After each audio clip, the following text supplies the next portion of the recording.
applaudissons notre Seigneur. Il est tellement, tellement, tellement, tellement merveilleux. Dis à ton voisin, bienvenue dans la présence de ce Dieu-là. On bénit le Seigneur pour le light choir.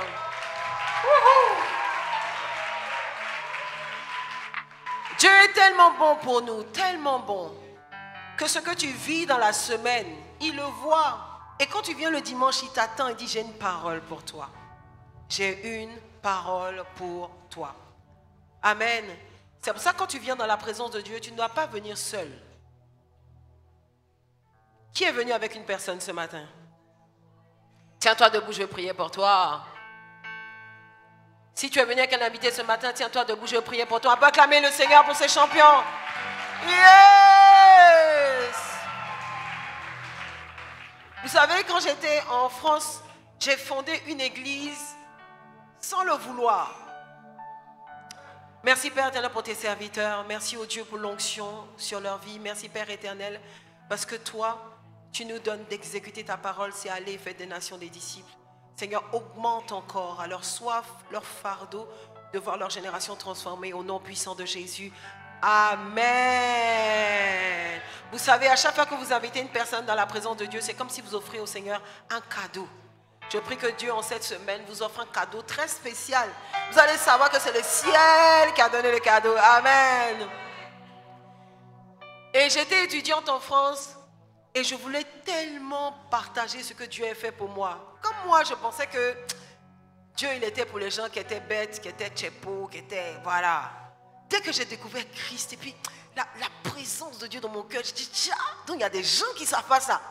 J'allais faire la commission. Il faut que je leur explique la puissance de Dieu qui se manifeste. Et c'est comme ça, à chaque fois que je rencontrais quelqu'un, je lui parlais de Christ. J'ai évangélisé une personne.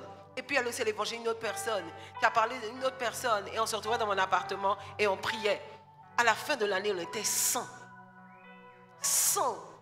Et finalement, quand moi je suis rentrée en Côte d'Ivoire, ils sont devenus une église. Mais, tu vois, je ne recherchais pas une église. Je ne voulais même pas être pasteur. Pour moi, les gens, les pasteurs, c'est des gens qui ont des problèmes d'argent. Voilà. J'étais être pasteur, mais c'est une vie misérable. Oh non, Seigneur. Un jour, on m'a dit, tu veux épouser un pasteur? Dis-moi, jamais. J'ai épousé un financier qui a fini pasteur. Seigneur, tu m'as eu, hein? Dans la vie, il faut savoir que Dieu a toujours le meilleur pour nous. Donc, quand Dieu te dit que, va à droite, même si la route est bizarre, il y a quelque chose de bon là-bas. Amen.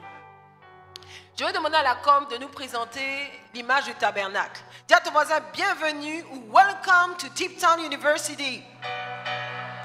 Welcome to Deep Town University. Bienvenue à Deep Town University. Comme Deep Town University, c'est en anglais, tu vois, quand on dit bienvenue, ça fait un peu... Donc, welcome. Dans cette université de la profondeur, on veut aller de gloire en gloire avec Christ.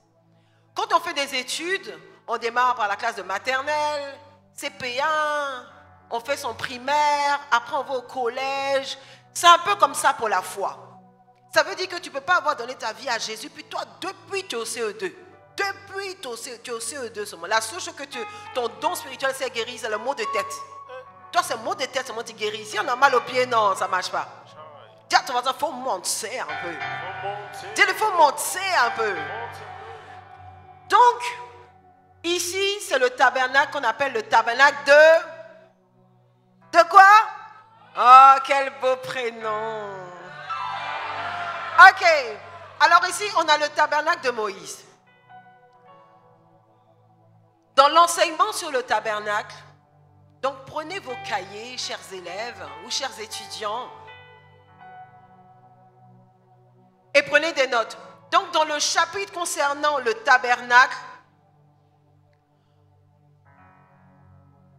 nous allons étudier selon les différentes stations, les différents types de chrétiens et différents types de niveaux spirituels que nous pouvons avoir. Donc à l'intérieur du tabernacle, on a le parvis. Donc vous voyez cette porte-là, c'est le rideau du parvis. Donc selon la Bible, ce rideau-là était très laid. Il était en peau de bête, tout ça. Donc quand tu es à l'extérieur, que tu vois le rideau du parvis, ça ne te donne pas envie de rentrer. Tu ne peux pas savoir qu'il y a une belle villa qui se cache derrière. Quand on traverse le rideau, on est maintenant dans le parvis, donc la zone rouge. Ensuite, on avance, on avance, on avance. Ici, c'est ce qu'on appelle l'autel des holocaustes. Ici, c'est la cuve des reins. Et là, c'est le tabernacle en lui-même qui était composé de 2 parties, le lieu saint et le lieu très saint. Répétition. Ok. Alors, cette partie, comment elle est appelée? Oh, parlez bien, parlez fort. Le parvis. On avance, on avance, on avance. Ici, c'est... Bon, ici, André, vous connaissez. Ici, qu'est-ce que c'est, ça? C'est quoi? On dit l'autel des Ozosos. L'autel des Boubozos. Ah! L'autel des holocaustes. Holocauste, c'est l'autel des sacrifices. L'autel des holocaustes. Holocauste. On répète, holocauste. Ici, c'est là. Ici, on est, vous connaissez papier. Alors, ici, mes élèves les plus intéressants. Là-bas, qu'est-ce que c'est? Bon, ici, on ne parle pas. Et là, c'est quoi?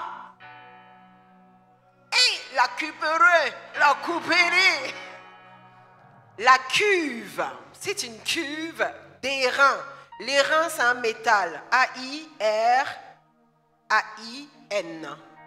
Et reins. Et là, maintenant, on est dans le tabernacle composé de 2 parties. La première, lieu saint. La deuxième, ok. J'avoue, hein, c'est un vocabulaire un peu particulier. Maintenant, chaque position détermine qui tu es. Lorsqu'on est loin du rideau, tous ceux qui sont hors du parvis correspondent à ceux qui ne connaissent pas Jésus. Mais même là, tu as 2 catégories. Tu as ceux qui sont très loin et tu as ceux qui ne sont pas très loin. Ceux qui sont très loin du parvis sont appelés les esclaves. Esclaves pourquoi?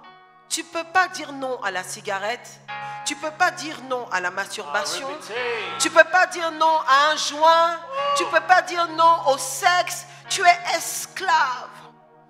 Souvent, quand on ne vient pas à l'église, on pense que c'est ça, on est vraiment libre. Parce que moi, je fais ce que je veux, je décide ce que je veux. Tous ceux qui se droguent pensent qu'ils peuvent arrêter quand ils peuvent, quand ils veulent. Alors qu'ils se rendent compte que chaque matin, ça t'appelle. Vous dites qu'un petit joint, allez, un peu de weed, un peu de weed. Parce que tu es esclave. Tu penses que tu es libre, mais tu te rends compte que il te faut toujours avoir des rapports sexuels pour souiller ton corps. Tu penses que tu es libre, mais en vérité, là, tu ne peux jamais être seul. Toi, toujours, tu dois être en couple. Toujours, tu dois être en couple. Toujours. Jésus. Ceux-là sont appelés esclaves. Ça veut dire qu'ils n'ont pas en eux la capacité de faire ce qui est bon. Et vous savez, le péché appelle le péché. Après, tu commences à devenir menteur. Après, menteur, tu commences à devenir brouteur. Après, tu commences à devenir voleur. Après, tout ça. Mais vous savez, il y en a même là, quand ils sont loin du parvis, qui sont esclaves, ils trouvent quand même qu'ils sont des esclaves. Quand même, moi quand même, je suis quand même quelqu'un de bien. Moi là, j'ai pas mauvais fond. Moi, j'ai bon cœur. Moi, j'ai mon cher. Bon cœur, bon fond, mauvais fond, tout ça, ça va en enfer. Celui qui est loin, celui qui est esclave, c'est celui, en général, ils sont fous de Dieu. Ils sont fous. Tu viens, tu l'évangélises. Une fois, j'évangélisais encore en France, dans le métro. J'évangélisais un gars. Et pour la première fois, il m'écoutait tellement attentivement. J'ai dit, waouh, mon onction est montée. Et je commence à parler, oui, tu sais. Il m'écoute. Après, quand j'ai fini, il me regarde, j'en ai rien à foutre de tes putains de merde. Moi, mon Dieu, moi. J'ai dit que non, ça m'a fait mal. Hein. J'ai dit que moi, mon Dieu, mon quoi? Moi, Seigneur, pardonne-lui. Seigneur, pardonne. Donc il m'a mal parlé, et puis il insultait Dieu et des gros mots. Excusez-moi d'avoir répété des gros mots. Mais juste pour vous montrer un peu, je dis que l'homme est poli devant Dieu. Vous savez, en Afrique, on a un peu peur de Dieu quand même. On fait un peu doucement. Mais là-bas, là, hey. Amen. C'est que ça m'a vraiment très découragée. Et après, j'ai continué à prier pour lui. Et le Saint-Esprit a commencé à me parler de lui. Le Saint-Esprit m'a dit que c'était quelqu'un de blessé. En tout cas, j'ai intercédé pour lui. Je suis sûre qu'aujourd'hui, sa vie a changé. Je suis sûre. Maintenant, on a ceux qui sont proches de la porte du parvis. Ceux qui sont proches, c'est ceux qui cherchent Dieu.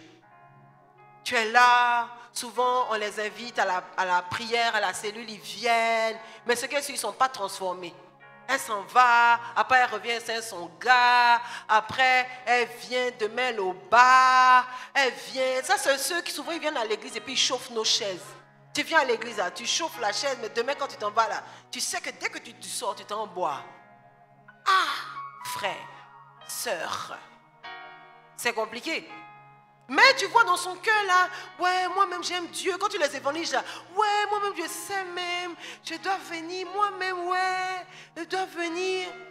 Mais souvent c'est des gens aussi qui ont, à l'intérieur, ils ont une soif, ils savent qu'il y a un vide. Mais c'est comme si, quand ils regardent le rideau du parvis là, les gars de l'église, ils sont en nuit. Et puis ton cul, c'est quelle heure? 7 heures. Tcha, non. 7 heures, on dort maintenant. Ah, non. Et puis quoi? Et puis tu vois, on priait, on venait. Non, moi, c'est pas trop ma science. Hein. Non, moi, c'est pas trop ma science. Hein. C'est pas trop ta science. Hein. Ok. Ok. Maintenant, il y a les plus intelligents. Ceux qui ont choisi de marcher avec Jésus. Ceux qui ont choisi de passer la barrière de la mocheté de la vie avec Christ.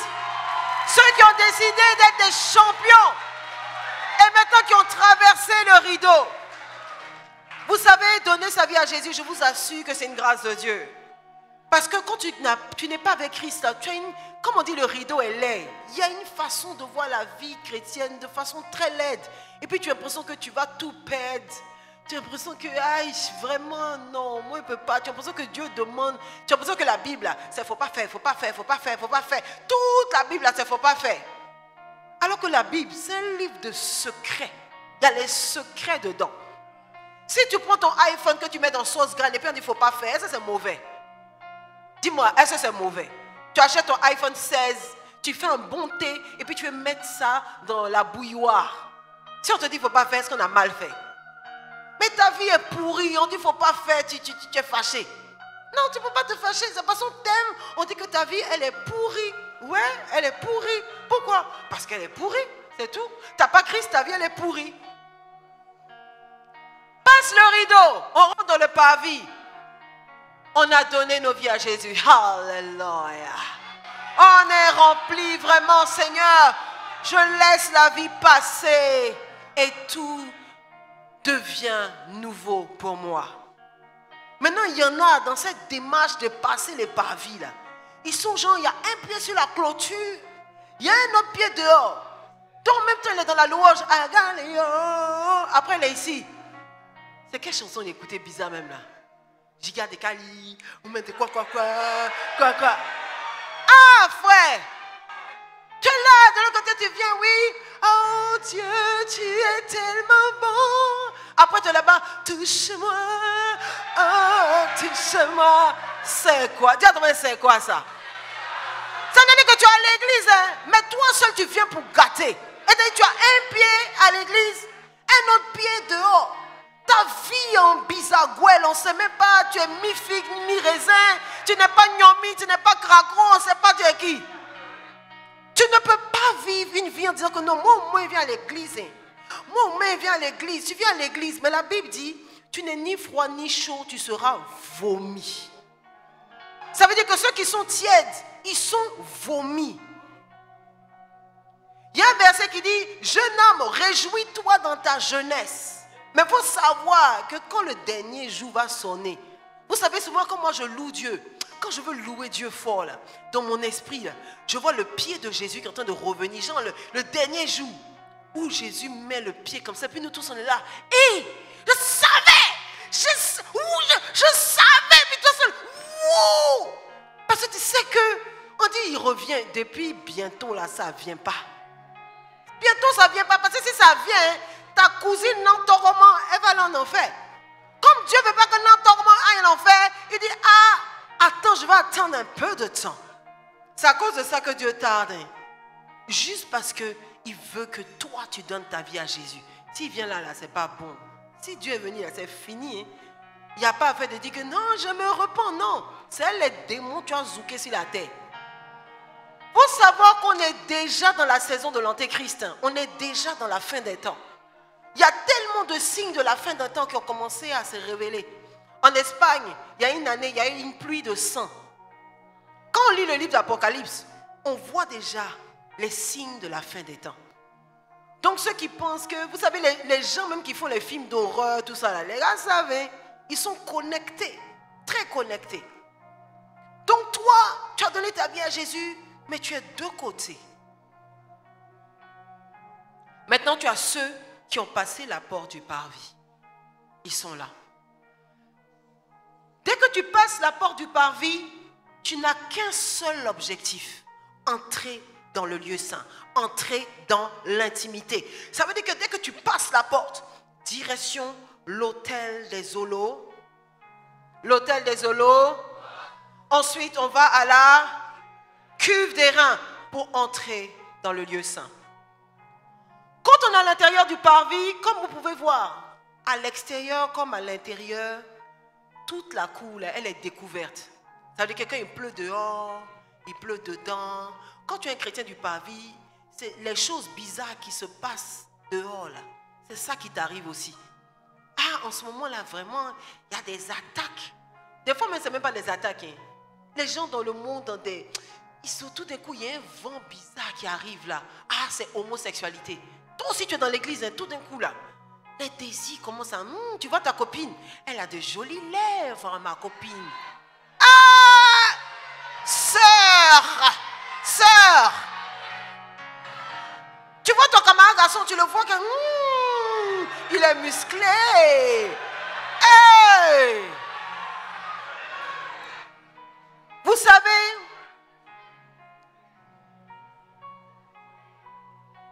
J'ai une de mes filles qui a expérimenté quelque chose de particulier.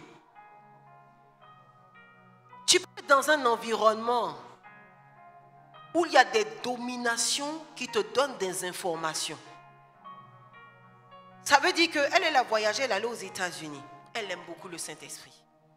Et pendant qu'elle était là, comme le diable sait qu'elle aime le Saint-Esprit, il a commencé à lui emmener des pensées bizarres. C'est-à-dire que toi, tu es là, puis toi seul, tu as des pensées sexuelles. Et puis elle se dit que, ah, mais qu'est-ce qui m'arrive? Je chute, je suis en train de chuter. Et c'est pendant qu'on priait, le Saint-Esprit en train de me révéler qu'il y a des démons dans l'état dans lequel tu es là. Ils sont en train d'opérer dans ta vie. Et puis tu es en train de ressentir des choses. Toi, tu penses que tu chutes. Je vous ai déjà expliqué la fois où j'étais en train de faire la promotion du film et puis que j'étais visitée par un démon de tristesse. J'étais là, puis je me sentais abattue dans mon âme.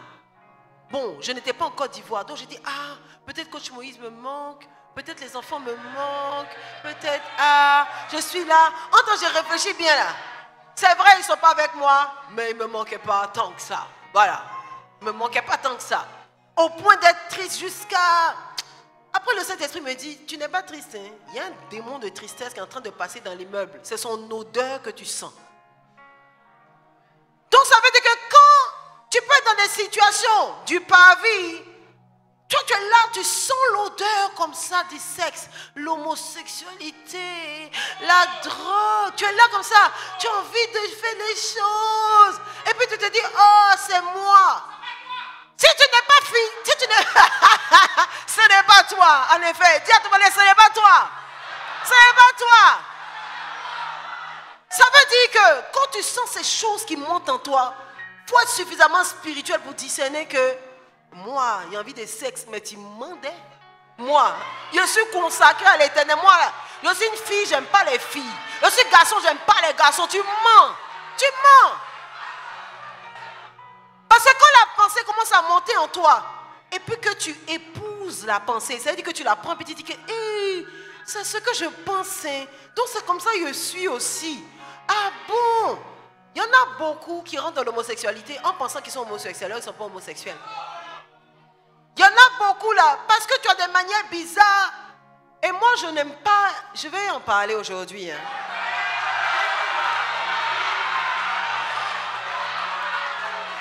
Vous savez ce qui m'énerve?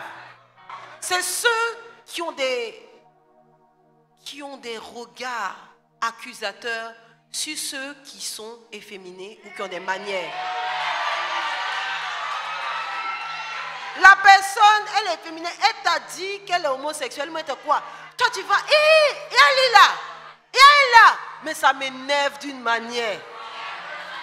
Mais très souvent, c'est dans l'église même, on trouve ce genre de personnes-là. Tu es une fille, tu t'habilles un peu comme les filles là. Hein? On dirait que toi là, tu es dans les... Où est ton problème? Vis ta vie. Où est ton problème? Le gars il est féminin, où est ton problème? On t'a posé question. C'est toi qui l'as créé. Non mais toi aussi, il faut te gérer. On t'a rien demandé, ok? On t'a rien demandé. C'est-à-dire que quand vous voyez des gens qui sont différents, laissez le Saint-Esprit les gérer. On ne t'a pas demandé, c'est toi toujours, tu as contrôlé les gens. Toi, de toute façon, tu marches la même. Dis à ton voisin, on ne fait pas ça ici. Voilà, le mauvais comportement là, tu laisses ça dehors. On ne fait pas ça ici. Quand on vient à l'église, chacun vient pour chercher comment il va faire pour marcher, pour aller dans le lieu saint. C'est tout ton problème. Comment tu as fait pour marcher, pour aller dans le lieu saint? Maintenant, les gens, il y a des fois, tu demandes, comment c'était la retraite? C'était bien. Ouais, c'était bien, mais les choses qui étaient là-bas, les choses, pourquoi? Le béret dans ta bouche. Le béret. Et puis, comme tu sais qu'on a dit de ne pas faire béret, là, il ne parle pas de... il parle pas de... Non, même pas te dire que... Il ne pas te dire que là-bas, quand les gens tombent là, elle est possédée comme ça. Mais quels sont ces comportements? Mais qu'est-ce que c'est? Qu'est-ce que c'est? Ce sont les œuvres de la chair. Ça, ce sont les personnes qui sont dans le parvis. Tu es ici, tu es dans l'église, mais tu es Chanel. Chanel. Au lieu de chercher comment tu vas t'approcher de Dieu, tu es là, tu racontes des bêtises qui ne servent à rien. Il faut te concentrer sur ta vie chrétienne. Tu viens raconter ce qui se passe dans l'église et alors, on s'en fout. Tiens, ton voisin, avance. Avance. Vous savez, aujourd'hui, le monde nous impose des choses. Tu es là, tu veux regarder la télé, tu veux mettre Netflix, mais forcé. Tu vas voir des personnes en train de faire des choses. Hey, tu veux regarder un petit film, mais mettre ton petit frère. Quand la scène commence à te là, on éteint même, tu veux éteindre. Pourquoi? Le monde s'en fout de savoir tu as des valeurs, tu n'as pas de valeurs. Le monde s'en fout. Pasteur Dag racontait quelque chose qui m'a beaucoup touché. Il dit qu'il était en fac de médecine et dans le bus, donc la navette qui transportait les différentes facs, les gars soufflaient dans le préservatif, ils faisaient des ballons et ils lançaient ça sur les gens. Ils lançaient ça sur les gens. On a toujours des gars comme ça en classe. Les gars, il vient sa drogue, il s'en fout, il dépose. Il vient, sa petite bouteille de bière sur le côté, vaudit sur le côté, puis il est en classe, il fait de montrer. Lui, il n'a pas honte. Mais toi, là, on dit que parle de Jésus. Parle de Jésus. Je vais réfléchir. Demain, ce n'est pas le bon moment. Demain. Et parle de Jésus. Aujourd'hui, c'est mercredi. Mercredi, là, il fait chaud. Demain. Et aujourd'hui, c'est vendredi. Vendredi, là, on ne dit pas à l'école. Demain. En vérité, tu as honte. Tu as honte d'affirmer ton identité de croyant. Tu as honte de dire que toi, tu es un amoureux du Saint-Esprit. Tu as honte. La Bible dit que ceux qui ont honte de Christ, au dernier jour, Dieu aura honte d'eux. L'apôtre Paul nous dit de prêcher l'évangile. Que le moment soit bon ou mauvais, opportun ou inopportun, prêche l'évangile. Mais toi, tu as donné ta vie à Jésus. L'école a commencé. On ne sait même pas que tu es baptisé. On ne sait même pas que tu es consacré. On ne sait même pas que tu es rempli du Saint-Esprit. Pourquoi? Parce que tu as honte. Comment je donne ma vie à Jésus là? Je sais que je suis intelligente. Je sais que je suis jolie. Je sais que je connais papier.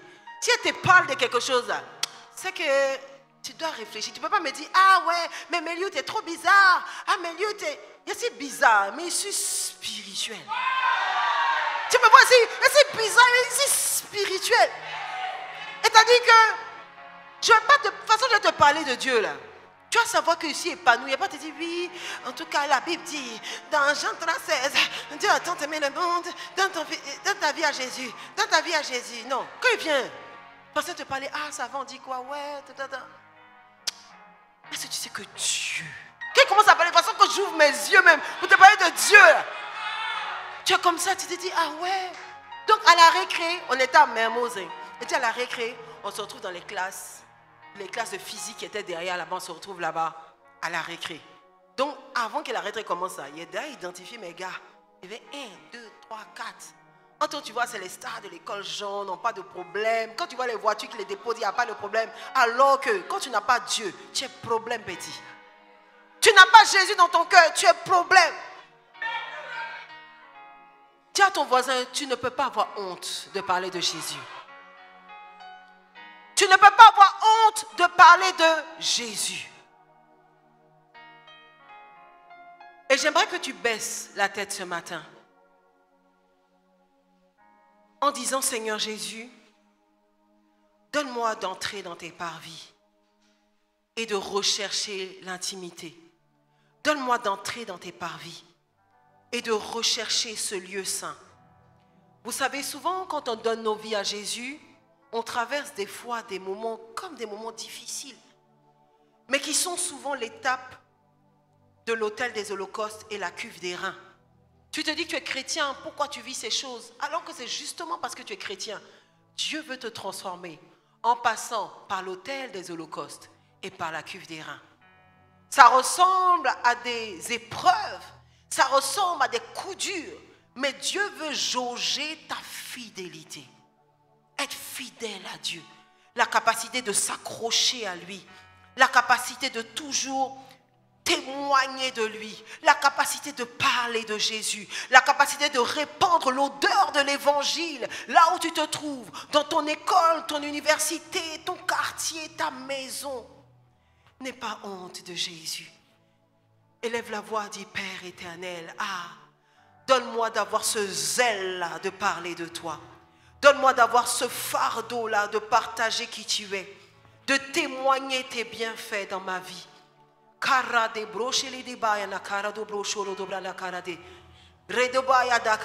Seigneur, donne-nous d'avancer, de courir avec toi. Nous ne voulons pas être des personnes qui restent dans le parvis, dont la vie spirituelle n'avance pas, ton niveau de prière n'avance pas, ton niveau de méditation n'avance pas. Mais tout ça, c'est à cause de ta soif.